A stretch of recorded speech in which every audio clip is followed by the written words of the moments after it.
की सूरत हाल है, ਵੱਡੇ ਸਨਅਤਕਾਰਾਂ ਦਾ ਕੀ ਪਲਾਨ ਹੈ ਤੇ ਪੰਜਾਬ 'ਚ ਇੰਡਸਟਰੀ ਦੀ ਰਫ਼ਤਾਰ ਨੂੰ ਹੋਰ ਤੇਜ਼ ਕਰਨ ਲਈ ਕੀ ਵਿਜ਼ਨ ਹੈ।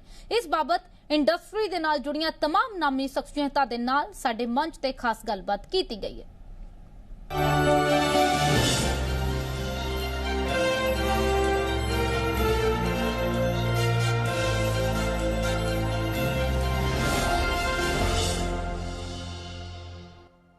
ਹੁਣ मैं अपने थर्ड पैनल के लिए स्टेज ते बुलाना चाहूँगी मेरे सहयोगी कृष्ण सिंह सुनाम नूं कि वो स्टेज ते पहुंचन ते साडे तीजे पैनल की जो है शुरुआत करन।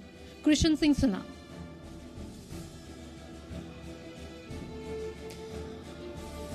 मैं अपने थर्ड पैनल लिए स्टेज ते बुलाना चाहूँगी Varinder Sharma, director MSMEs government of India.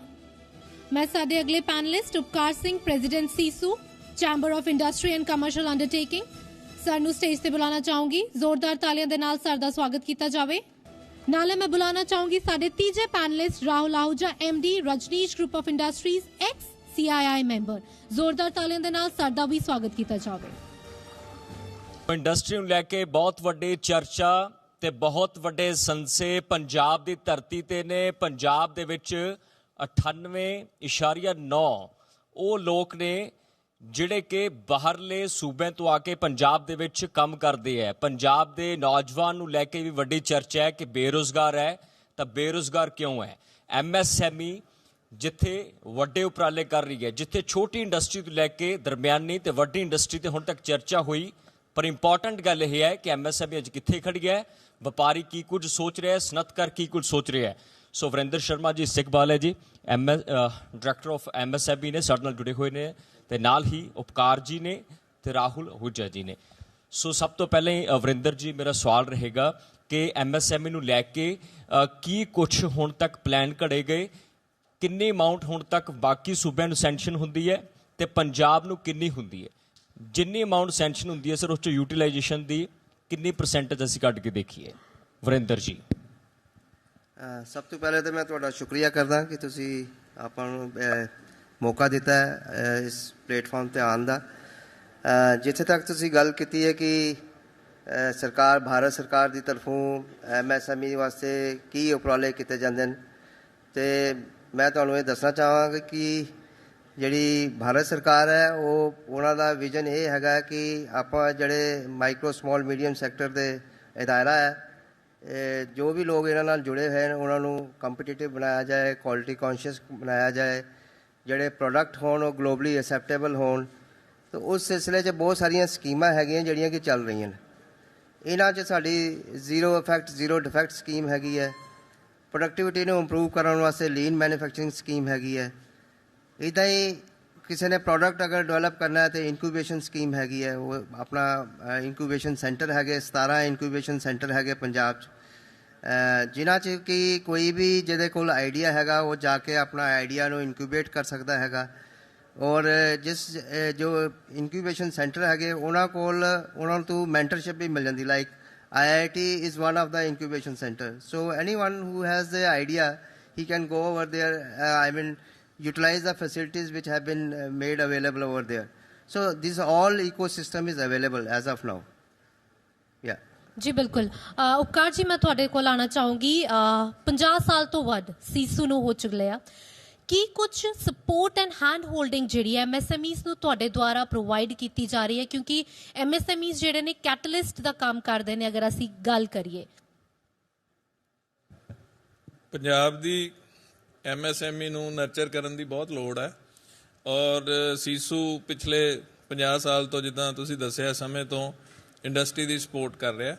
जे असी साडे मेन जिहड़े पिलर्स है, एक तो पॉलिसी एडवोकेसी है, सरकार नाल जिन्ने भी कोई असी जिन्ने भी मसले है, चाहे वो सेंटर गवर्नमेंट दे है चाहे स्टेट गवर्नमेंट दे है, वो टाइम टू टाइम असी डिस्कस करके रिजोल्व करन दी कोशिश करी दी है। इस तो इलावा जिहड़ा सैकेंड है वो मैਨੂਫੈਕਚਰਿੰਗ एक्सीलेंस है, क्योंकि जे असी कंपेयर करते हैं दूजे देशों नाल तो अज भी साडी इंडस्ट्री ਜੇ ਅਸੀਂ ਮੈਨੂਫੈਕਚਰਿੰਗ ਦੀ ਗੱਲ ਕਰੀਏ ਤਾਂ ਪਿੱਛੇ ਹੈ। ਸੋ ਉਹਨੂੰ ਅਸੀਂ ਦੁਨੀਆ ਨਾਲ ਕੰਪੀਟ ਕਰਨ ਲਈ ਮੈਂ ਕੋਈ 34 ਦੇਸ਼ ਘੁੰਮਿਆ because of business.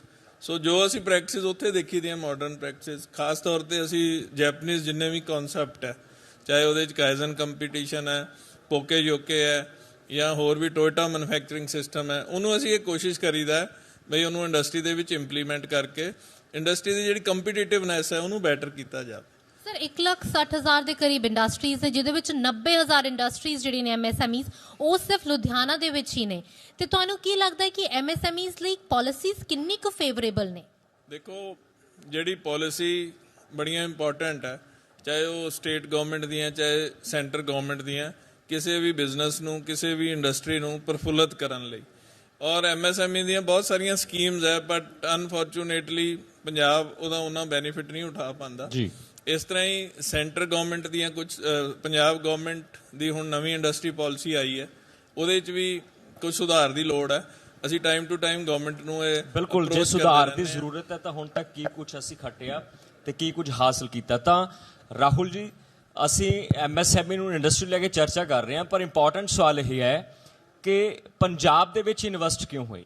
Punjab the strength ਹੈ ਕੀ ਹੈ, ਜਾਂ ਕਿਸ ਚੀਜ਼ ਤੇ ਹੋਰ ਜ਼ਿਆਦਾ ਧਿਆਨ ਦੀ ਜ਼ਰੂਰਤ ਹੈ? ਕਿਉਂਕਿ ਪੰਜਾਬ ਰੇਲਵੇ ਦੇ ਢਾਂਚੇ ਦਾ ਜੇ ਅਸੀਂ ਜ਼ਿਕਰ ਕਰੀਏ ਤਾਂ ਉਸ ਪੁਨਰ ਗਠਨ ਨੂੰ ਲੈ ਕੇ ਵੀ ਚਰਚਾ ਹੋਈ ਕਿ ਰੇਲਵੇ ਤਾਂ ਕਿਸ ਤਰੀਕੇ ਨਾਲ ਇੰਡਸਟਰੀ ਨੂੰ ਜੋੜਿਆ, ਪਰ ਮੁਦਰਾ ਪੋਰਟ ਤੋਂ ਫਿਰ ਵੀ ਪੰਜਾਬ ਬਹੁਤ ਦੂਰ ਹੈ।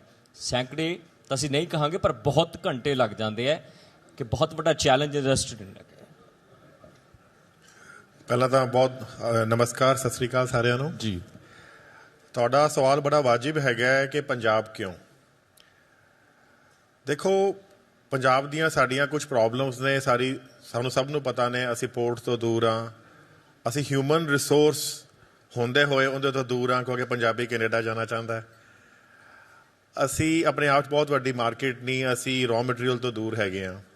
ਇਹਨਾਂ ਸਾਰੀਆਂ ਮੁਸ਼ਕਿਲਾਂ ਦੇ ਬਾਵਜੂਦ ਪੰਜਾਬ ਦੀ ਇੰਡਸਟਰੀ ਅੱਜ ਇੱਕ ਤਗੜੇ ਲੈਵਲ 'ਤੇ ਸਾਰੀ ਦੁਨੀਆ 'ਚ ਨਾਮ ਵੱਜਦਾ ਹੈ ਪੰਜਾਬ ਦਾ। ਉਹਦਾ ਕਾਰਨ ਹੈ ਪੰਜਾਬੀਆਂ ਦਾ ਜਜ਼ਬਾ। ਸਾਡੇ ਖੂਨ 'ਚ ਵਪਾਰ ਕਰਨਾ ਹੈ। ਸਾਡੀ ਜਿਹੜੀ ਪੰਜਾਬੀਅਤ ਹੈ, ਉਹ ਅਸੀਂ ਡਰਦੇ ਨਹੀਂ ਹੈਗੇ, ਹੌਸਲੇ ਵਾਲੇ ਬੰਦੇ ਹੈਗੇ ਹਾਂ। ਆਹ ਤਾਂ ਹੋ ਗਈ ਪੰਜਾਬੀਅਤ ਦੀ ਗੱਲ। ਦੂਜਾ, ਜਿਹੜੀ ਪੰਜਾਬ ਦੀ ਬਹੁਤ ਵੱਡੀ ਸਟਰੈਂਥ ਹੈ, ਉਹ ਮੈਂ ਕਹਾਂਗਾ ਇੱਥੇ ਲੇਬਰ ਅਨਰੈਸਟ ਨਹੀਂ ਹੈਗਾ। ਪੰਜਾਬ ਵਿੱਚ ਲਾਲ ਝੰਡੇ ਤੇ ਆਹ ਚੀਜ਼ਾਂ ਐਡਮਿਨਿਸਟ੍ਰੇਸ਼ਨ ਨੇ ਹਮੇਸ਼ਾ ਇੰਡਸਟਰੀ ਦਾ ਸਾਥ ਦਿੱਤਾ।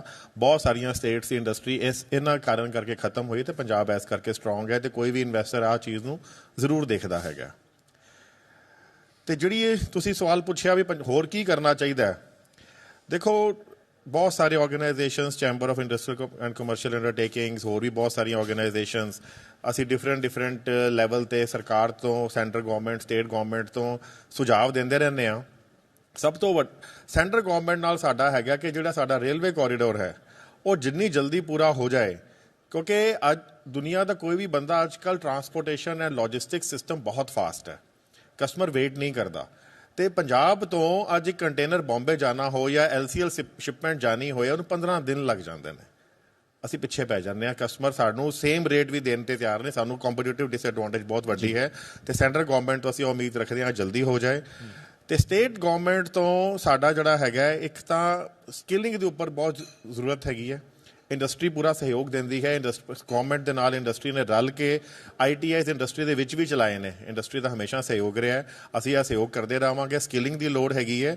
ਦੂਜਾ ਸਭ ਤੋਂ ਵੱਡੀ ਗੱਲ ਹੈਗੀ ਹੈ ਕਿ ਸਾਨੂੰ ਪੰਜਾਬ ਦੀ ਗਵਰਨਮੈਂਟ ਨੂੰ ਆਹ ਦੇਖਣਾ ਚਾਹੀਦਾ ਹੈਗਾ ਕਿ ਜੋ ਕਿਸੇ ਹੋਰ ਸਟੇਟ ਕੋਲ ਨਹੀਂ, ਸਾਨੂੰ ਉਹ ਦੇਣਾ ਪਏਗਾ। ਕੀ ਨਹੀਂ ਹੈਗਾ? ਸਾਡੇ ਕੋਲ ਸਮੁੰਦਰ ਨਹੀਂ ਹੈਗਾ, ਆ ਵੀ ਨਹੀਂ ਸਕਦਾ। ਸਾਡੇ ਕੋਲ ਆਇਰਨ ਔਰ ਨਹੀਂ ਹੈਗਾ, ਆ ਵੀ ਨਹੀਂ ਸਕਦਾ। ਬਹੁਤ ਸਾਰੀਆਂ ਚੀਜ਼ਾਂ ਜਿਹੜੀਆਂ ਸਾਡੇ ਕੋਲ ਨਹੀਂ ਹੈਗੀਆਂ, ਉਹ ਆ ਵੀ ਨਹੀਂ ਸਕਦੀਆਂ। ਬਿਲਕੁਲ। ਵਰਿੰਦਰ ਜੀ, ਰੇਲਵੇ ਕੋਰੀਡੋਰ ਵਾਲੀ ਮੰਗ ਕਿੰਨੀ ਕੁ ਜਾਇਜ਼ ਲੱਗਦੀ ਹੈ ਕਿ ਪੰਜਾਬ ਨੂੰ ਰੇਲਵੇ ਦਾ ਤਾਂ ਸਹਾਰਾ ਲੈਣਾ ਪੈਂਦਾ, ਪਰ ਮੁਦਰਾ ਪੋਰਟ ਤੋਂ ਪੰਜਾਬ ਫਿਰ ਵੀ ਬਹੁਤ ਦੂਰ ਪੈ ਜਾਂਦਾ ਹੈ। ਕੱਚੇ ਮਾਲ ਨੂੰ ਲੈ ਕੇ ਕੰਸਰਨ ਨੇ ਕਿ ਕੁਝ ਘੰਟਿਆਂ ਦੇ ਇੰਤਜ਼ਾਰ ਨਾਲ ਹੀ ਮਾਲ ਦਾ ਇੰਤਜ਼ਾਰ ਹੁੰਦਾ ਹੈ। ਵਰਿੰਦਰ ਜੀ। ਨਹੀਂ, ਬਿਲਕੁਲ ਠੀਕ ਇਹਨਾਂ ਨੇ ਉਠਾਇਆ ਹੈ ਸਵਾਲ, ਔਰ ਇਹਦੇ 'ਤੇ ਕੰਮ ਵੀ ਹੋ ਰਿਹਾ ਹੈਗਾ। ਲੇਕਿਨ ਜਿੱਥੇ ਤੱਕ ਲੌਜਿਸਟਿਕ 'ਤੇ ਤੁਸੀਂ ਗੱਲ ਕਰਨੀ ਹੈਗੀ ਹੈ, ਸਰਕਾਰ ਨੇ ਬਹੁਤ ਸਾਰੇ ਇਨੀਸ਼ੀਏਟਿਵ, ਜਿਸ ਤਰ੍ਹਾਂ ਹੁਣ ਆਪਣਾ ਗਤੀ ਸ਼ਕਤੀ, ਜਿਹੜਾ ਪ੍ਰਾਈਮ ਮਿਨਿਸਟਰ ਗਤੀ ਸ਼ਕਤੀ ਪਲਾਨ ਜਾਂ ਸਕੀਮ ਚੱਲ ਰਹੀ ਹੈ, ਉਹਦੇ 'ਚ ਇਹੀ ਕੋਸ਼ਿਸ਼ ਕੀਤੀ ਜਾ ਰਹੀ ਹੈ ਕਿ ਕਿਸ ਤਰ੍ਹਾਂ ਅਸੀਂ ਆਪਾਂ ਕਨਵਰਜੈਂਸ ਕਰ ਸਕੀਏ। ਅਤੇ ਮੈਂ ਸਮਝਦਾ ਕਿ ਆਉਣ ਵਾਲੇ 1-2 ਸਾਲ 'ਚ ਇਹਦੇ 'ਚ ਜ਼ਰੂਰ ਕੋਈ ਵਾਧਾ ਹੋਏਗਾ, ਔਰ ਸਾਨੂੰ ਇੰਡਸਟਰੀ ਨੂੰ ਕੁਝ ਪੋਜ਼ਿਟਿਵ ਰਿਜ਼ਲਟ ਮਿਲਣਗੇ ਇਸ ਬਾਰੇ 'ਚ। ਜੀ ਬਿਲਕੁਲ। ਉਪਕਾਰ ਜੀ, ਸਵਾਟ ਐਨਾਲਿਸਿਸ, ਅਗਰ ਅਸੀਂ ਗੱਲ ਕਰੀਏ ਸਵਾਟ ਐਨਾਲਿਸਿਸ ਦੀ, ਤੇ ਕੀ ਬਰਾਊਨੀ ਪੁਆਇੰਟਸ ਜਿਹੜੇ ਨੇ ਉਹ ਸਾਡੀ ਇੰਡਸਟਰੀ ਦੇ ਕੋਲ ਨੇ? ਤੁਸੀਂ ਸਟਰੈਂਥ ਵੀਕਨੈਸ ਦੀ ਗੱਲ ਕੀਤੀ ਹੈ, ਓਪਰਚੁਨਿਟੀਜ਼ ਦੀ ਗੱਲ ਕੀਤੀ ਹੈ। ਪੰਜਾਬ ਦੇ ਵਿੱਚ ਬੜੀ ਸਟਰੈਂਥ ਹੈ। ਇੱਥੇ ਜਿਹੜੀ ਐਂਟਰਪ੍ਰੀਨਿਓਰਸ਼ਿਪ ਸਕਿੱਲ ਹੈ ਉਹ ਬਹੁਤ ਜ਼ਿਆਦਾ ਹੈ। ਜਦੋਂ ਬੱਚਾ ਸਕੂਲ ਜਾਂਦਾ ਨਾ, ਇੱਕ ਉਹਨੂੰ ਨਾਰਮਲੀ ਟੀਚਰ ਪੁੱਛਦਾ ਤੂੰ ਕੀ ਡਾਕਟਰ ਬਣੇਗਾ, ਇੰਜੀਨੀਅਰ ਬਣੇਗਾ, ਉਹ ਕਹਿੰਦਾ ਜੀ ਮੈਂ ਤਾਂ ਇੰਡਸਟਰੀਲਿਸਟ ਬਣਾਂਗਾ, ਐਂਟਰਪ੍ਰੀਨਿਓਰ ਬਣਾਂਗਾ। ਸੋ ਜਿਹੜੀ ਉਹ ਸਪਿਰਿਟ ਹੈ ਉਹੀ ਲੁਧਿਆਣੇ ਨੂੰ ਔਰ ਪੰਜਾਬ ਨੂੰ ਬਚਾ ਕੇ ਰੱਖਦੀ ਹੈ, ਕਿਉਂਕਿ ਇੱਥੇ ਜਿੱਦਾਂ ਤੁਸੀਂ ਗੱਲ ਕੀਤੀ ਹੈ ਕਿ 90,000 ਦੇ ਕਰੀਬ ਛੋਟੀ ਇੰਡਸਟਰੀ ਹੈ, ਉਹਦਾ ਹੀ ਰਿਜ਼ਲਟ ਹੈ ਵੀ ਲੋਕ, ਹਰ ਕੋਈ ਚਾਹੁੰਦਾ ਵੀ ਮੈਂ ਆਪਣਾ ਬਿਜ਼ਨਸ ਕਰਾਂ। ਔਰ ਜਿਹੜੀ ਸਾਡੀ ਆਰਗੈਨਿਕ ਗਰੋਥ ਹੈ, ਇੱਕ ਇੰਡਸਟਰੀ ਤੋਂ ਦੂਜੀ ਇੰਡਸਟਰੀ ਲੱਗਦੀ ਹੈ, ਫੈਮਲੀਜ਼ ਵੱਡੀਆਂ ਹੁੰਦੀਆਂ, ਉਹ ਇੰਡਸਟਰੀ ਲੱਗਦੀ ਹੈ। ਔਰ ਇੱਥੇ ਜਿਹੜੀ ਰਿਵਰਸ ਇੰਜੀਨੀਅਰਿੰਗ ਹੈ, ਇਹ ਦੁਨੀਆ 'ਚ ਕਿਹਾ ਜਾਂਦਾ ਵੀ ਕੋਈ ਵੀ ਚੀਜ਼ ਦੀ ਜੇ ਤੁਸੀਂ ਸਿਮਿਲਰ ਪ੍ਰੋਡਕਟ ਬਣਾਉਣੇ ਆ, ਉਹਨੂੰ ਰਿਵਰਸ ਇੰਜੀਨੀਅਰਿੰਗ ਕਰਨੀ ਹੈ, ਤਾਂ ਲੁਧਿਆਣਾ ਬੈਸਟ ਪਲੇਸ ਹੈ। ਔਰ ਇੱਥੇ 5 ਦੇ ਕਰੀਬ ਕੰਟੇਨਰ ਫਰੇਟ ਸਟੇਸ਼ਨ ਹੈ, ਜੋ ਕਿ ਇੱਕ ਇੰਡੀਕੇਟਰ ਹੈ ਵੀ ਇੱਥੋਂ ਕਾਫੀ ਪ੍ਰੋਡਕਟ ਐਕਸਪੋਰਟ ਹੁੰਦੇ, ਚਾਹੇ ਉਹ ਲੋ ਵੋਲੀਅਮ ਪ੍ਰੋਡਕਟ ਹੈ, ਚਾਹੇ ਉਹ ਹਾਈਟੈਕ ਪ੍ਰੋਡਕਟ ਹੈ, ਹਰ ਕਿਸਮ ਦਾ ਮਾਲ ਇੱਥੋਂ ਬਣ ਕੇ ਦੂਜੇ ਦੇਸ਼ਾਂ ਨੂੰ ਜਾਂਦਾ। ਔਰ ਲੁਧਿਆਣੇ ਇਕੱਲੇ ਦੇ ਵਿੱਚ ਕੋਈ 15 ਦੇ ਕਰੀਬ ਇੱਦਾਂ ਦੇ ਪ੍ਰੋਡਕਟ ਹੈ ਜਿਹਦੇ ਵਿੱਚ ਸਾਡੀ ਕਹਿ ਸਕਦੇ ਹਾਂ ਵੀ ਲੁਧਿਆਣੇ ਦੀ ਸਰਦਾਰੀ ਹੈ। ਉਹ 'ਚ ਬਾਈਸਿਕਲ ਪਾਰਟਸ ਹੈ, ਹੈਂਡ ਟੂਲਸ ਹੈ, ਆਟੋ ਕੰਪੋਨੈਂਟਸ ਹੈ, ਸਿਵਿੰਗ ਮਸ਼ੀਨ ਐਂਡ ਕੰਪੋਨੈਂਟਸ ਹੈ। ਕਈ ਪ੍ਰੋਡਕਟ ਇੱਦਾਂ ਦੇ ਆ ਜਿਹੜੇ 90% ਤੋਂ ਜ਼ਿਆਦਾ, ਸਿਰਫ ਜੇ ਟੋਟਲ ਇੰਡੀਆ ਦੇ ਜਿਹੜੀ ਪ੍ਰੋਡਕਸ਼ਨ ਹੈ ਉਹਦੇ 'ਚੋਂ 90% ਲੁਧਿਆਣਾ ਔਰ ਪੰਜਾਬ ਦੇ ਵਿੱਚ ਬਣਦੇ। ਸੋ ਇਹ ਸਾਡੀ ਇੱਕ ਬੜੀ ਵੱਡੀ ਸਟਰੈਂਥ ਹੈ। ਪਰ ਅਸੀਂ ਪੋਰਟ ਤੋਂ ਦੂਰ ਆ, ਅਸੀਂ ਆਇਰਨ ਔਰ ਤੋਂ ਦੂਰ ਆ। ਇਹਦੇ ਲਈ ਸਾਨੂੰ ਜਿੱਦਾਂ ਕਿ ਸਾਡੇ ਤੋਂ ਪੋਰਟਸ ਬੜੀਆਂ ਦੂਰ ਹੈ। ਸੋ ਸੈਂਟਰ ਗੌਰਮੈਂਟ ਨੂੰ, ਸਟੇਟ ਗੌਰਮੈਂਟ ਨੂੰ, ਜਿਹੜੀ ਜੇ ਸਿਮਿਲਰ ਡਿਸਟੈਂਸ ਜੇ ਅਸੀਂ ਚਾਈਨਾ 'ਚ ਕੰਪੇਅਰ ਕਰੀਏ ਤਾਂ ਉਹਨੂੰ ਜੇ 12 ਘੰਟੇ ਲੱਗਦੇ ਆ ਤਾਂ ਇੱਥੇ 10-10 ਦਿਨ ਲੱਗ ਜਾਂਦੇ ਆ। So we have to reduce the time to port and we have to facilitate with the faster clearance of goods। Varinder ਜੀ, ਇਹਦੇ ਵਿੱਚ ਇੱਕ ਬਹੁਤ ਵੱਡਾ ਜਿਹੜਾ ਪੁਆਇੰਟ ਰੇਜ਼ ਕੀਤਾ ਗਿਆ ਹੈ, ਚੀਨ ਦਾ ਜ਼ਿਕਰ ਹੁੰਦਾ ਹੈ। ਹਾਲਾਂਕਿ ਦੋਹਾਂ ਮੁਲਕਾਂ ਦੇ ਵਿੱਚ ਟਸਲ ਚੱਲ ਰਹੀ ਹੈ, ਉਹਨਾਂ ਦੇ ਰਿਸ਼ਤਿਆਂ ਨੂੰ ਲੈ ਕੇ ਚਰਚਾ ਹੈ, ਪਰ ਚੀਨ ਤੋਂ ਵੱਡੀ ਗਿਣਤੀ ਵਿੱਚ ਸਮਾਨ ਇੰਪੋਰਟ ਹੁੰਦਾ ਹੈ। ਆਖਿਰਕਾਰ ਉਸ ਇੰਡਸਟਰੀ ਨੂੰ ਤੇ ਮੁਲਕ ਦੀ ਇੰਡਸਟਰੀ ਨੂੰ ਕਿਸ ਤਰੀਕੇ ਨਾਲ ਕੰਪੇਅਰ ਕਰ ਸਕਦੇ ਹਾਂ? ਮੁਲਕ ਫਿਰ ਵੀ ਉਸ ਇੰਡਸਟਰੀ ਤੇ ਕੇਂਦਰਿਤ ਹੈ, ਇੰਪੋਰਟ ਵੱਡੀ ਗਿਣਤੀ ਵਿੱਚ ਹੁੰਦਾ ਹੈ। ਨਹੀਂ, ਜਿੱਥੇ ਤੱਕ ਤੁਸੀਂ ਗੱਲ ਕੀਤੀ ਹੈ, ਮੇਰੇ ਖਿਆਲ 'ਚ ਇੰਪੋਰਟ ਸਬਸਟੀਟਿਊਸ਼ਨ 'ਚ ਇੰਡਸਟਰੀ ਬਹੁਤ ਤੇਜ਼ੀ ਨਾਲ ਅਗਰਸਰ ਹੈਗੀ ਹੈ। ਬਹੁਤ ਇਹਦੇ 'ਚ ਆਪਾਂ ਜਿਹੜੇ HSN ਕੋਡ ਹੁੰਦੇ ਨੇ ਉਹ ਆਇਡੈਂਟੀਫਾਈ ਕੀਤੇ ਹੈਗੇ ਆ, ਜਿਹੜੇ ਕਿ ਜੋ ਇੰਪੋਰਟ ਹੋ ਰਿਹਾ। ਔਰ ਬਹੁਤ ਸਾਰੇ ਜਿਹੜੇ ਸੈਂਟਰ ਹਨ, ਟੈਕਨੋਲੋਜੀ ਸੈਂਟਰ ਹੈਗੇ, ਉਹ ਉਸ ਪ੍ਰੋਡਕਟ ਨੂੰ ਡਿਵੈਲਪ ਕਰਨ 'ਚ ਜਾਂ ਟੈਕਨੋਲੋਜੀ ਡਿਵੈਲਪ ਕਰਨ 'ਚ ਲੱਗੇ ਹੋਏ ਨੇ। ਜਿੰਨੇ ਵੀ, ਜਿਸ ਤਰ੍ਹਾਂ ਤੁਸੀਂ Indian institute of science Bangalore ਲੈ ਲਓ ਜਾਂ IITs ਹੈਗੇ ਆ, ਇਹਨਾਂ ਨੂੰ ਪ੍ਰੋਡਕਟ ਕਲਾਸੀਫਾਈ ਕਰਕੇ ਅਸਾਈਨ ਕੀਤੇ ਗਏ ਕਿ ਇਹਨਾਂ ਦੀ ਟੈਕਨੋਲੋਜੀ ਡਿਵੈਲਪ ਕੀਤੀ ਜਾਏ। ਤੋ ਕੋਸ਼ਿਸ਼ ਜਾਰੀ ਹੈਗੀ ਹੈ ਔਰ ਇਹਦੇ 'ਚ ਆਉਣ ਵਾਲੇ ਟਾਈਮ 'ਚ ਸਾਨੂੰ ਲੱਗਦਾ ਹੈ ਕਿ ਕਾਫੀ ਪੋਜ਼ੀਟਿਵ ਰਿਜ਼ਲਟ ਮਿਲਣਗੇ, ਕਿਉਂਕਿ ਹੁਣ ਜਿਹੜਾ ਹੈ ਆਪਾਂ ਡਾਟਾ ਜਿਹੜਾ ਹੈਗਾ ਉਹ ਸਾਰਾ, ਪਹਿਲੇ ਕੀ ਹੁੰਦਾ ਸੀ ਕਿ ਡਾਟਾ ਦੀ ਅਸੈਸਿਬਿਲਿਟੀ ਨਹੀਂ ਹੋ ਪਾਉਂਦੀ। Now we have composite data. So based on that data, analysis are being done and efforts are being made how to develop those components and how we can develop the technology so that we depend Atmanirbhar Bharat ban sakiye. So this all is being done under Atmanirbhar Bharat। ਜੀ ਬਿਲਕੁਲ, sir ਨੇ ਗੱਲ ਕੀਤੀ ਹੈ। Sir ਮੈਂ ਤੁਹਾਡੇ ਕੋਲ ਆਉਣਾ ਚਾਹੂੰਗੀ। ਇਹ ਸਾਰੇ ਗੈਪਸ ਜਿਹੜੇ ਨੇ, ਤੁਸੀਂ ਪੋਰਟ ਤੋਂ ਡਿਫਰੈਂਸ ਦੀ ਗੱਲ ਕੀਤੀ ਹੈ ਜਾਂ ਫਿਰ ਹੋਰ ਕਨੈਕਟੀਵਿਟੀ ਇਸ਼ੂਜ਼ ਦੀ ਗੱਲ ਕੀਤੀ ਹੈ, ਕੀ ਸਬਸਟੀਟਿਊਟ ਹੋ ਸਕਦਾ ਇਹਨਾਂ ਸਭ ਚੀਜ਼ਾਂ ਦਾ ਅਗਰ ਅਸੀਂ ਪੰਜਾਬ ਨੂੰ ਮੱਦੇਨਜ਼ਰ ਰੱਖੇ? ਕਿਉਂਕਿ ਇਹ ਚੀਜ਼ਾਂ ਤਾਂ ਪੋਸੀਬਲ ਨਹੀਂ ਹੈ ਹਲੇ, ਕਿਉਂਕਿ ਨੈਚੁਰਲ ਚੀਜ਼ਾਂ ਨੇ, ਇਹਨਾਂ 'ਚ ਕੋਈ ਗਵਰਨਮੈਂਟ ਵੀ ਕੁਝ ਨਹੀਂ ਕਰ ਸਕਦੀ। ਤੇ ਤੁਹਾਨੂੰ ਕੀ ਲੱਗਦਾ ਕਿ ਆਲਟਰਨੇਟਿਵ ਵੇਜ਼ ਕੀ ਹੋ ਸਕਦੇ ਨੇ ਕਿ ਇਹਨਾਂ ਗੈਪਸ ਨੂੰ ਜਿਹੜਾ ਫਿਲ ਕੀਤਾ ਜਾ ਸਕੇ? ਬਹੁਤ ਵਾਜਿਬ ਸਵਾਲ ਹੈ ਤੁਹਾਡਾ ਕਿ ਜੋ ਚੀਜ਼ਾਂ ਸਾਡੇ ਕੋਲ ਨਹੀਂ ਹੈਗੀਆਂ ਉਹ ਆ ਵੀ ਨਹੀਂ ਸਕਦੀਆਂ। ਦੇਖੋ, ਪਹਿਲਾਂ ਤਾਂ ਮੈਂ ਪੰਜਾਬ ਸਰਕਾਰ, ਸਾਡੇ ਚੀਫ ਮਿਨਿਸਟਰ ਸਾਹਿਬ ਦਾ ਵੀ ਧੰਨਵਾਦ ਕਰਨਾ ਚਾਹਾਂਗਾ। ਬਹੁਤ ਵਧੀਆ ਉਪਰਾਲਾ ਕਰ ਰਹੇ ਨੇ, ਚਾਹੇ ਉਹ ਪੰਜਾਬ ਵਿੱਚ, ਚਾਹੇ ਪੂਰੇ ਹਿੰਦੁਸਤਾਨ, ਚਾਹੇ ਸਾਰੀ ਦੁਨੀਆ ਜਾ ਕੇ ਇੰਡਸਟਰੀ ਨੂੰ ਕਨਵਿੰਸ ਕਰਦੇ ਨੇ ਵੀ ਤੁਸੀਂ ਪੰਜਾਬ 'ਚ ਆ ਕੇ ਇਨਵੈਸਟ ਕਰੋ। ਸ਼ਾਇਦ ਅੱਜ ਤੱਕ ਦੇਖਿਆ ਨਹੀਂ ਕਿ ਪਹਿਲਾਂ ਕਿਸੇ ਚੀਫ ਮਿਨਿਸਟਰ ਨੇ ਅਜਿਹੇ ਉਪਰਾਲੇ ਕੀਤੇ ਹੋਣ। ਹਰ ਪਾਸੇ ਉਹ ਜਾ ਰਹੇ ਨੇ। ਸੋ ਅਸੀਂ ਤੁਹਾਡੇ ਚੈਨਲ ਦੇ ਰਾਹੀਂ ਉਹਨਾਂ ਨੂੰ ਧੰਨਵਾਦ ਵੀ ਕਰਨਾ ਚਾਹਾਂਗੇ। ਇੱਕ ਚੀਜ਼ ਸਾਨੂੰ ਆਹ ਕਰਨੀ ਪਏਗੀ, ਸਾਨੂੰ ਉਹ ਚੀਜ਼ ਲਿਆਉਣੀ ਪਏਗੀ ਜੋ ਕਿਸੇ ਹੋਰ ਸਟੇਟ ਕੋਲ ਨਹੀਂ। ਦੇਖੋ ਇੱਕ ਸੋਚ ਆ ਬਦਲਣੀ ਪਏਗੀ। ਜਦੋਂ ਅਸੀਂ ਗਵਰਨਮੈਂਟ ਨਾਲ ਗੱਲ ਕਰੀਏ ਤਾਂ ਗਵਰਨਮੈਂਟ ਅਕਸਰ ਸਾਡੇ ਤੋਂ ਆ ਮੰਗ ਲੈਂਦੀ ਹੈ, ਦੱਸੋ ਕਿਹੜੀ ਸਟੇਟ ਕੋਲ ਆ ਪ੍ਰਾਵਧਾਨ ਹੈਗਾ, ਅਸੀਂ ਵੀ ਕਰ ਦਿੰਦੇ ਹਾਂ। ਆਹ ਸੋਚ ਸਾਨੂੰ ਬਦਲਣੀ ਪਏਗੀ ਕਿ ਅਸੀਂ ਪ੍ਰੈਸੀਡੈਂਸ ਸੈੱਟ ਕਰਨਾ ਹੈ ਕਿ ਬਾਕੀ states ease of doing business ਜਿਹਨੂੰ ਆਪਾਂ ਕਹਿੰਦੇ ਹਾਂ, ਕਿ ਅੱਜ ਪੰਜਾਬ ਆ ਕਿਉਂ ਸੋਚੇ ਵੀ ਗੁਜਰਾਤ ਦਾ ਜਾਂ ਤਮਿਲਨਾਡੂ ਦਾ ਜਾਂ ਮਹਾਰਾਸ਼ਟਰ ਵਿੱਚ ਈਜ਼ ਆਫ ਡੂਇੰਗ ਬਿਜ਼ਨਸ ਦਾ ਲੈਵਲ ਆ ਹੈ? ਕਿਉਂ? ਜੇ ਅਸੀਂ ਉਹਨਾਂ ਤੋਂ ਅੱਗੇ ਨਿਕਲਣਾ ਹੈ ਤਾਂ ਅਸੀਂ ਉਹਨਾਂ ਨੂੰ ਕਾਪੀ ਕਰਕੇ ਅੱਗੇ ਨਹੀਂ ਨਿਕਲ ਸਕਦੇ। ਸਾਨੂੰ ਈਜ਼ ਆਫ ਡੂਇੰਗ ਬਿਜ਼ਨਸ ਦਾ ਜਿਹੜਾ ਹੈਗਾ ਉਹ ਸਿੰਗਾਪੁਰ ਦਾ, ਦੁਬਈ ਦਾ, ਉਹਨਾਂ ਦਾ ਮਾਡਲ ਚੁਣਨਾ ਪਏਗਾ ਕਿ ਕਿੰਨੀ ਛੇਤੀ ਉੱਥੇ ਕਲੀਅਰੈਂਸਿਸ ਮਿਲ ਜਾਂਦੀਆਂ ਨੇ, ਕਿੰਨੀਆਂ ਘੱਟ ਹੈਸਲਸ ਨੇ। ਸਿੰਗਲ ਵਿੰਡੋ ਦਾ ਮਤਲਬ ਇੱਕ ਸਿੰਗਲ ਵਿੰਡੋ ਹੁੰਦਾ, ਆ ਨਹੀਂ ਹੁੰਦਾ ਉਹ ਫੋਰਨ ਵਿੱਚ ਕਿ ਇੱਕ ਵਿੰਡੋ ਦੇ ਵਿੱਚ ਹੋਰ 10 ਵਿੰਡੋਜ਼ ਨੇ। ਸਰਕਾਰ ਕੋਸ਼ਿਸ਼ ਕਰ ਰਹੀ ਹੈ, ਮੈਂ ਨਹੀਂ ਕਹਾਂਗਾ, ਲੇਕਿਨ ਇੱਕ ਪੁਰਾਣੇ ਜਿਹੜੇ ਸਿਸਟਮ ਚੱਲਦੇ ਆ ਰਹੇ ਨੇ ਉਹਨਾਂ ਨੂੰ ਤਬਦੀਲੀਆਂ ਲਿਆਂਦੇ ਕੁਝ ਸਮੇਂ ਵੀ ਲੱਗੇਗਾ, ਲੇਕਿਨ ਜਿੰਨੀ ਜਲਦੀ ਆ ਹੋ ਜਾਏ ਤਾਂ ਕਿ ਇੱਕ ਇੰਟਰਨੈਸ਼ਨਲ ਇਨਵੈਸਟਰ ਜਦੋਂ ਸੋਚੇ ਮੈਂ ਹਿੰਦੁਸਤਾਨ 'ਚ ਇਨਵੈਸਟ ਕਰਨਾ ਹੈ ਤਾਂ ਸਭ ਤੋਂ ਪਹਿਲਾਂ ਉਹਦੇ ਦਿਮਾਗ 'ਚ ਪੰਜਾਬ ਆਏ। ਔਰ ਮੇਰਾ ਤਾਂ ਸੋਚ ਇਹੀ ਕਹਿੰਦੀ ਹੈ ਕਿ ease of doing business, ease of setting up things. ਅੱਜ ਦੁਬਈ ਵਿੱਚ ਕੋਈ ਆਫਿਸ ਅਸੀਂ ਖੋਲ੍ਹਣਾ ਚਾਹੀਏ, ਕੋਈ ਵੀ ਬੰਦਾ, ਇੱਥੇ ਇੰਨੀ ਆਡੀਅנס ਬੈਠੀ ਹੈ, ਇਹਨਾਂ ਦੇ ਹੋਣਗੇ ਵੀ, ਤੇ ਇੱਕ ਹਫ਼ਤੇ ਤੋਂ ਉੱਪਰ ਨਹੀਂ ਲੱਗਦਾ ਜੀ, ਇੱਕ ਹਫ਼ਤੇ ਵਿੱਚ ਸਾਰਾ ਸੈਟਅਪ ਹੋ ਜਾਂਦਾ ਹੈ। ਸਾਨੂੰ ਆਪਣੇ ਬੈਂਚਮਾਰਕ, ਸਾਡਾ ਟਾਰਗੇਟ, ਸਾਡੇ ਗੋਲਸ ਥੋੜ੍ਹੇ ਜਿਹੇ ਬਦਲਣੇ ਪੈਣਗੇ। ਬਿਲਕੁਲ ਟਾਰਗੇਟਸ ਜਿਹੜੇ ਉਹ ਤੈਅ ਕਰਨੇ ਪੈਣਗੇ। ਪਰ ਵਰਿੰਦਰ ਜੀ ਸਵਾਲ ਦੇਖੋ ਫਿਰ ਉਹੀ ਹੈ, ਇੰਡਸਟਰੀਅਲਿਸਟ ਜਿਹੜਾ ਹੈ ਉਹ ਪਰੇਸ਼ਾਨ ਕਿਉਂ ਹੈ? ਜਨਾਬ ਨੇ ਸਿੰਗਲ ਵਿੰਡੋ ਦਾ ਜ਼ਿਕਰ ਕੀਤਾ ਹੈ ਕਿ ਸਿੰਗਲ ਵਿੰਡੋ ਸਿਸਟਮ ਨੂੰ ਹੋਰ ਕਿਸ ਤਰੀਕੇ ਨਾਲ ਅਸੀਂ ਵਧੀਆ ਬਣਾ ਸਕਦੇ ਹਾਂ, ਪਰ ਦਿੱਕਤ ਕਿੱਥੇ ਹੈ? ਕੀ ਕੋਈ ਤਾਲਮੇਲ ਦੇ ਵਿੱਚ ਕਮੀ ਹੈ? ਜੇ ਕਮੀ ਹੈ ਤਾਂ ਉਸ ਕਮੀ ਨੂੰ ਕਿਸ ਤਰੀਕੇ ਨਾਲ ਸੁਧਾਰਿਆ ਜਾ ਸਕਦਾ ਹੈ? ਸੈਂਟਰ ਸਰਕਾਰ ਇਸ ਨੂੰ ਕਿਸ ਤਰੀਕੇ ਨਾਲ ਰੈਕਟੀਫਾਈ ਕਰਾ ਸਕਦੀ ਹੈ? ਕਿਉਂਕਿ ਪੰਜਾਬ ਦੀ ਸਰਕਾਰ ਵੀ ਆਪਣੇ ਪੱਧਰ ਤੇ ਕੰਮ ਕਰ ਰਹੀ ਹੈ। ਦੇਖੋ ਇਸ ਦਿਸ਼ਾ 'ਚ ਕਾਫੀ ਕੰਮ ਹੋਇਆ ਵੀ ਹੈਗਾ, ਔਰ ਮੈਂ ਇਹ ਨਹੀਂ ਕਹਿ ਸਕਦਾ ਕਿ ਪੂਰਾ ਮੁਕੰਮਲ ਕੰਮ ਹੋ ਗਿਆ ਜੀ ਬਿਲਕੁਲ ਸਰ, ਅਸੀਂ ਕੈਰੀ ਔਨ ਕਰਾਂਗੇ, ਪਰ ਉਸ ਤੋਂ ਪਹਿਲਾਂ ਸਾਡੇ ਵਿੱਚ ਪੰਜਾਬ ਦੇ ਫਾਈਨੈਂਸ ਮਿਨਿਸਟਰ ਸਰਦਾਰ ਹਰਪਾਲ ਚੀਮਾ ਜੋ ਨੇ ਉਹ ਪਹੁੰਚ ਚੁੱਕੇ ਨੇ। ਮੈਂ ਚਾਹੂੰਗੀ ਕਿ ਜ਼ੋਰਦਾਰ ਤਾਲੀਆਂ ਦੇ ਨਾਲ ਸਾਡੇ ਫਾਈਨੈਂਸ ਮਿਨਿਸਟਰ ਹਰਪਾਲ ਚੀਮਾ ਜੀ ਦਾ ਸਵਾਗਤ ਕੀਤਾ ਜਾਵੇ। ਸਰ ਤੁਹਾਡਾ ਬਹੁਤ-ਬਹੁਤ ਧੰਨਵਾਦ ਸਾਡੇ ਵਿੱਚ ਪਹੁੰਚਣ ਦੇ ਲਈ, ਇਸ ਐਮਰਜਿੰਗ ਪੰਜਾਬ ਦੇ MSME ਕਨਕਲੇਵ ਦੇ ਵਿੱਚ ਪਹੁੰਚਣ ਦੇ ਲਈ।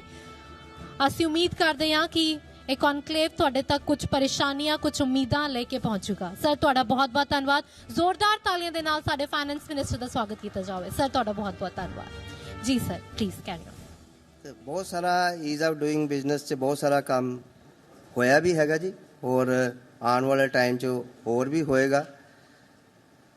ਹੁਣ ਜਿਸ ਤਰ੍ਹਾਂ ਇਹਨਾਂ ਨੇ ਕਿਹਾ ਕਿ ਇੱਕ MSME ਵਾਲਾ ਹੈ ਉਹ ਕਾਫੀ ਜ਼ਦੋਜਹਿਦ 'ਚ ਰਹਿੰਦਾ ਹੈ, ਕਿਉਂਕਿ ਇੱਕ ਵਿੰਡੋ ਦੇ ਅੰਦਰ ਹੋਰ 10 ਵਿੰਡੋ ਹੈਗੀਆਂ। ਲੇਕਿਨ ਮੇਰਾ ਵੀ ਆਪਣਾ ਤਜਰਬਾ ਹੈ ਕਿ ਮੈਂ ਵੀ ਜਦੋਂ MSME ਨਾਲ ਇੰਟਰੈਕਟ ਕਰਦਾ, ਮੈਨੂੰ ਲੱਗਦਾ ਹੈ ਇਹ ਜ਼ਿਆਦਾਤਰ ਜ਼ਦੋਜਹਿਦ ਤੇ ਆਪਣੇ ਓਪਰੇਸ਼ਨਲ ਜਿਹੜੀ ਇਹਨਾਂ ਦੀ ਜ਼ਦੋਜਹਿਦ ਉਹ ਜ਼ਿਆਦਾ ਹੈਗੀਆਂ, ਬਜਾਏ ਇਸ 'ਤੇ ਕਿ ਇਹ ਰੈਗੂਲੇਟਰੀ ਜ਼ਦੋਜਹਿਦ ਇੰਨੀਆਂ ਨਹੀਂ ਹੈਗੀਆਂ। ਅਗਰ ਅਸੀਂ ਇਹਨਾਂ ਨਾਲ ਦੇਖੀਏ ਵੀ ਇੱਕ MSME ਪੂਰਾ 10-12 ਘੰਟੇ ਅਗਰ ਸ਼ੌਪ ਫਲੋਰ ਆਪਣੇ ਪ੍ਰੀਮਿਸਿਸ 'ਤੇ ਆਪਣੇ ਇੰਡਸਟਰੀ ਨੂੰ ਦਿੰਦਾ ਹੈਗਾ, तो 8-10 घंटे वो उधर दी ऑपरेशनल प्रॉब्लम्स ਨੂੰ ਜ਼ਿਆਦਾ ਕਰਦਾ। ਸੋ ਉਹ ਇਸ ਕਰਕੇ ਕਿ ਅਸੀਂ ਟੈਕਨੋਲੋਜੀ ਕਲੀ ਆਪਣੇ ਆਪ ਨੂੰ ਅਪਗ੍ਰੇਡ ਨਹੀਂ ਕੀਤਾ ਹੈਗਾ, ਆਪਾਂ ਬੜਾ ਕਨਵੈਨਸ਼ਨਲ ਤਰੀਕੇ ਨਾਲ ਚੱਲ ਰਹੇ ਹੈਗੇ। ਤੇ ਅਗਰ MSME ਦੇ ਲੋਕ ਉਸ ਟੈਕਨੋਲੋਜੀ ਨੂੰ ਅਪਗ੍ਰੇਡ ਕਰਨ, ਕੁਝ ਜਿਸ ਤਰ੍ਹਾਂ ਇੰਟਰਨੈਟ ਆਫ ਥਿੰਗਸ ਜਾਂ ਇਸ ਤਰ੍ਹਾਂ ਦੀ ਚੀਜ਼ਾਂ ਜਿਹੜੀ ਲੇਟੈਸਟ ਅਗਰ ਅਡਾਪਟ ਕੀਤੀਆਂ ਜਾਣ, ਲਾਈਕ ਇੰਟਰਨੈਟ ਆਫ ਥਿੰਗ ਨਾਲ ਅਸੀਂ पूरा शॉप फ्लोर की जी मैनेजमेंट है वो कर सकते हैं। कुछ ऐसे सॉफ्टवेयर है जिहदे जरिए असी अपना पूरा मैनेजमेंट कंट्रोल कर सकते हैं।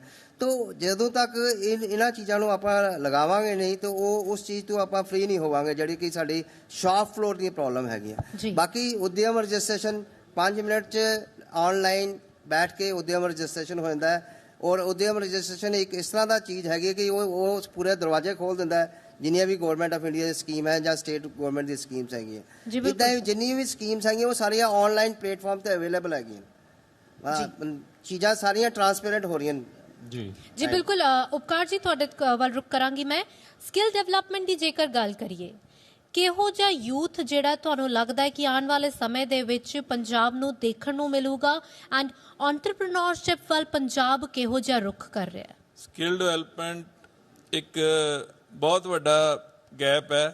ਸਾਡੇ ਫਾਈਨਾਂਸ ਮਿਨਿਸਟਰ ਸਾਹਿਬ ਵੀ ਬੈਠੇ ਹੈ, ਕਿਉਂਕਿ ਸਰਕਾਰ ਦਾ ਜਦੋਂ ਸਰਕਾਰ ਬਣੀ ਸੀ ਤੇ ਮਾਨਯੋਗ CM ਸਾਹਿਬ ਨੇ ਕਿਹਾ ਸੀ ਵੀ ਹਰ ਬੱਚੇ ਦੇ ਹੱਥ 'ਚ ਮੈਂ ਡੱਬਾ ਦੇਖਣਾ ਚਾਹਾਂਗਾ। ਔਰ ਸਰਕਾਰ ਵੀ ਕੋਸ਼ਿਸ਼ ਕਰ ਰਹੀ ਹੈ, ਸਰਕਾਰ ਦੇ ਕਈ ਮਹਿਕਮੇ ਕੋਸ਼ਿਸ਼ ਕਰ ਰਹੇ ਹੈ। ਚੈਂਬਰ 'ਚ ਅਸੀਂ ਹਰ ਸਾਲ ਇੱਕ ਜੌਬ ਫੇਅਰ ਲਾਈਦਾ ਤਾਂ ਕਿ ਜਿਹੜਾ ਇੰਡਸਟਰੀ ਔਰ ਜਿਹੜਾ ਯੂਥ ਹੈ, ਗਵਰਨਮੈਂਟ ਡਿਪਾਰਟਮੈਂਟ ਹੈ, ਉਹਨੂੰ ਇੱਕ ਲੜੀ 'ਚ ਪਰੋ ਸਕੀਏ। ਔਰ ਇਸ ਸਾਲ ਵੀ ਅਸੀਂ ਕੋਈ 3000 ਦੇ ਕਰੀਬ ਯੂਥ ਨੂੰ ਇੱਕ ਦਿਨ ਵਿੱਚ ਅਪਾਇੰਟਮੈਂਟ ਲੈਟਰਸ ਦਿੱਤੀਆਂ ਸੀ। ਬਾਕੀ ਸਾਡਾ ਚੈਂਬਰ ਦਾ ਇੱਕ ਆਪਣਾ ਸਕਿੱਲ ਡਿਵੈਲਪਮੈਂਟ ਸੈਂਟਰ ਹੈ ਜਿੱਥੇ ਅਸੀਂ 100 ਦੇ ਕਰੀਬ ਯੰਗਸਟਰਸ ਰੈਗੂਲਰ ਉੱਥੇ ਟ੍ਰੇਨਿੰਗ ਲੈਂਦੇ ਰਹਿੰਦੇ ਆ। ਔਰ ਮੈਨੂੰ ਇਹ ਦੱਸ ਕੇ ਖੁਸ਼ੀ ਹੋਏਗੀ ਵੀ ਉਹ 100% ਉਹਨਾਂ ਦੀ ਪਲੇਸਮੈਂਟ ਹੈ ਇੰਡਸਟਰੀ 'ਚ। ਕੋਈ ਇਹ ਨਹੀਂ ਵੀ ਉਹ ਜੌਬ ਕਰਕੇ ਖਾਲੀ ਰਹਿਣ। ਬਾਕੀ 1 ਮਿੰਟ ਮੈਂ ਹੋਰ ਲੈਣਾ, ਜਿਹੜੇ ਮਾਡਰਨ ਟੂਲਸ ਹੈ ਸਰਕਾਰ ਨੂੰ ਇੱਕ ਕੋਸ਼ਿਸ਼ ਕਰਨੀ ਚਾਹੀਦੀ ਹੈ ਵੀ ਪਿੰਡਾਂ ਤੋਂ ਫੋਕਲ ਪੁਆਇੰਟਾਂ ਤੱਕ ਘੱਟੋ ਘੱਟ ਲੋਕਲ ਬੱਸਿਸ ਜਾਂ ਜੋ ਵੀ ਬੱਸਿਸ ਦਾ ਮੈਕਨਿਜ਼ਮ ਹੈ ਉਹ ਚਲਾਈਆਂ ਜਾਣ ਤਾਂ ਕਿ ਜਿਹੜਾ ਯੂਥ ਹੈ ਉਹਨੂੰ ਇੰਡਸਟਰੀ 'ਚ ਆਉਣ। ਦੇਖੋ ਜਦੋਂ 1 ਸਾਲ ਕੰਮ ਕਰ ਲੈਂਦਾ ਤਾਂ ਉਹ ਮੋਟਰਸਾਈਕਲ ਵੀ ਲੈ ਲੈਂਦਾ ਹੈ, ਹੋਰ ਵੀ ਉਹਨੂੰ। ਔਰ ਹੁਣ ਅੱਜ ਕੱਲ੍ਹ ਇਹ ਜ਼ਮਾਨਾ ਆ ਗਿਆ ਵੀ ਜਿਹੜੀ ਟ੍ਰੇਨਿੰਗ ਹੈ ਨਾ, ਜਿਹੜਾ ਲੇਟੈਸਟ ਕਨਸੈਪਟ ਹੈ ਉਹਨੂੰ ਕਹਿੰਦੇ ਸਕਿੱਲਸ ਔਨ ਵੀਲਸ। ਬਈ ਬੱਚੇ ਨੂੰ ਇੱਕ ਤਾਂ ਬੱਸ ਦੇ ਵਿੱਚ ਲੈ ਕੇ ਆਓ ਘਰ ਤੋਂ, ਨਾਲ ਉਹਨੂੰ ਟ੍ਰੇਨਿੰਗ ਨਾਲ ਦੀ ਨਾਲ ਦਿੰਦੇ ਰਹੋ। ਉਹਦੇ 'ਚ ਹੀ ਟ੍ਰੇਨਿੰਗ ਕਲਾਸਰੂਮ ਹੈ, ਉਹਨੂੰ ਟ੍ਰੇਨਿੰਗ ਉੱਥੇ ਦਿੰਦੇ ਰਹੋ। ਉਹਦੇ ਨਾਲ ਇਹ ਹੈ ਵੀ ਇੱਕ ਤਾਂ ਟਾਈਮ ਸੇਵਿੰਗ ਹੁੰਦੀ ਹੈ, ਇੱਕ ਜਿਹੜਾ ਜੌਬ ਕਰਨ ਵਾਲਾ ਹੈ ਉਹ 1-2 ਘੰਟੇ ਫ੍ਰੀ ਕਰਕੇ ਟ੍ਰੇਨਿੰਗ ਨਹੀਂ ਲੈ ਸਕਦਾ। ਇੰਡਸਟਰੀ ਵਾਲਾ ਵੀ ਕਹਿੰਦਾ ਵੀ ਇਹ ਤੋਂ ਮੈਂ ਕੰਮ ਕਰਾਉਣਾ, ਟ੍ਰੇਨਿੰਗ ਤੇ ਟਾਈਮ ਨਾ ਖਰਾਬ ਕਰੀਏ। ਇੱਕ ਬੜਾ ਨਵਾਂ ਕਨਸੈਪਟ ਆਇਆ ਤਾਂ I think Punjab should come forward and adapt this concept. ਬਿਲਕੁਲ ਰਾਹੁਲ ਜੀ, ਅਸੀਂ ਜ਼ਿਕਰ ਕੀਤਾ, ਤੁਸੀਂ ਸਿੰਗਲ ਵਿੰਡੋ ਦਾ ਜ਼ਿਕਰ ਕੀਤਾ, ਪਰ ਜਵਾਬ ਆਇਆ ਕਿ ਸਰਕਾਰ ਹੋਰ ਵੀ ਬਹੁਤ ਵਧੀਆ ਤਰੀਕੇ ਨਾਲ ਕੰਮ ਕਰ ਰਹੀ ਹੈ। ਕੀ ਮੁਸ਼ਕਿਲ ਇਕੱਲੇ ਸਿੰਗਲ ਵਿੰਡੋ ਕਰਕੇ ਹੈ?